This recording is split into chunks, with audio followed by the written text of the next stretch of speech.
Распаковка на 12 белорусских рублей чек. Погнали. Хто на правильном питании, так як я сьогоднішнього дня.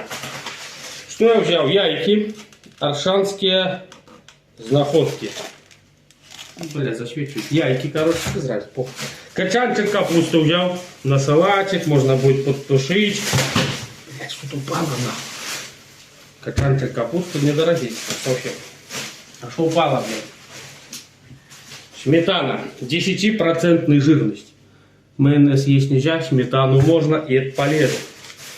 Взял 2 граната. Витаминчики, кто на диете, я думаю, годная тема. 2 немаленьких таких гранатика. Гурок, такие, как у тебя взял.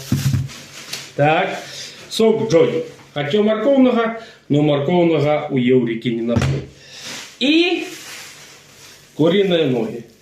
Не надо никакую грудку там есть, я их буду просто варить и есть.